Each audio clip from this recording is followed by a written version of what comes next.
Real quick before we start this video, I just want to say thank you so much for 1,000 subscribers. That's pretty poggers. Take a look at the cardboard play buttons one of my best mates and my partner got me as part of hitting 1,000 subscribers. This has to be one of the coolest presents I've ever got in my life. Now let's get into the video. Edging for Eternity has finally been released and everyone looks like they're enjoying themselves. There's a new permanent type, there's some brand new mechanics, and now you can play your legendary artifact vehicles as commanders. What more could you want from a set in 2025? However, there is a big difference between this set and all the other sets in the last few years, and that's just that there isn't that many legendary creatures. Now he is back in full force.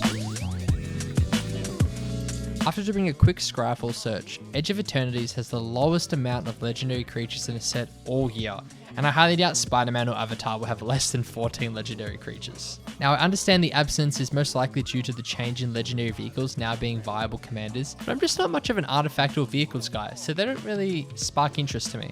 When spoiler season started, I was checking Scryfall day after day, praying I could build a new brew for my ever-growing collection of Bracket 4 commanders, but nothing really stood out to me. But there was one commander who I thought was on the brink of greatness, so let me introduce you to Alpharel.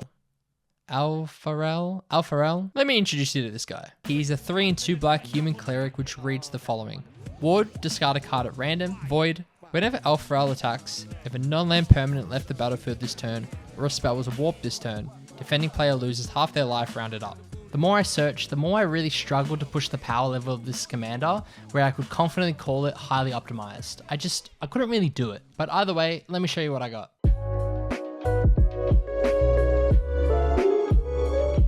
I'm going to break up this video into the 3 challenges I faced when I tried to build this commander.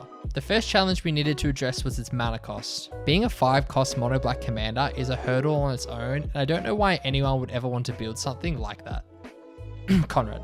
So let's start by adding some ramp/acceleration. Mono black luckily has a lot of great mana acceleration such as Dark Ritual, Culling the Weak, Cabal Ritual, Bubbling Muck, Rain of Filth, and Song of the Damned. And we also have cards like Crypt Ghast and Cabal Coffers to really get your commander out fast enough. We can also take advantage of normal utility artifacts like Ashnod's Altar or Expedition Map, which will come in handy later, and your normal cost reducers like Jet Medallion or Bontus. The second challenge I faced was its Void mechanic. Even though it's in the running for the coolest name mechanic ever, I don't really know if there's enough support in just mono black to make its payoff consistent enough, but let me show the cards that I found. Besides on the cards that have warp like Timeline Carlisle or Anti-Causal Vestige, I had to start thinking of ways to trigger Void consistently without relying on warp.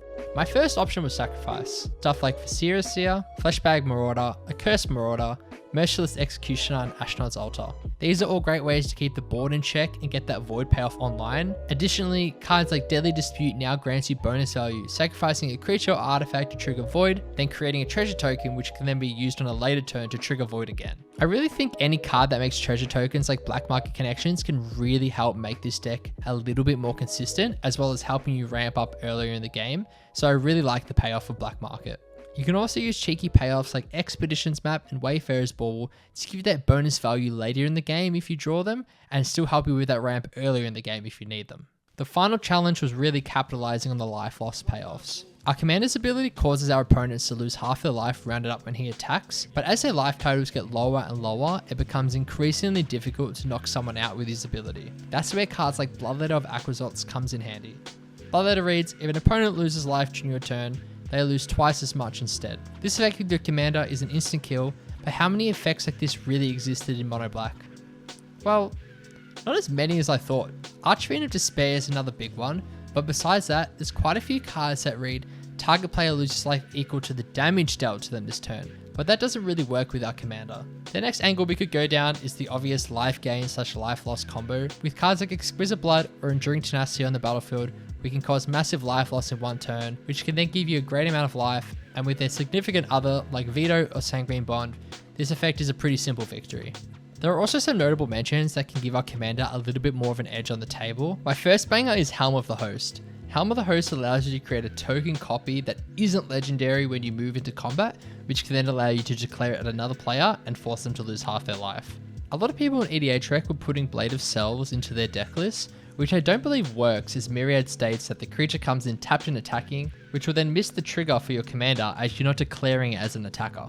Grievous Wounds and Unstoppable Slasher also play into our theme a little more and help us do the thing if our commander gets removed a few times, so I really like these cards in the deck. Finally, Gary. I don't think I really need to explain this one, but this needs to be in every single mono black deck. So yeah, that's how I would build Alpharel. Alpharel? I don't know how to pronounce this guy, I give up. I genuinely believe that he's so close to greatness, but until others start to build him, I guess we'll never know. Thank you for watching another video, and if you have any other suggestions for cards you would put in the deck, please let me know. If you made it all the way to the end of this video, please consider subscribing, and I'll see you in the next one. Peace.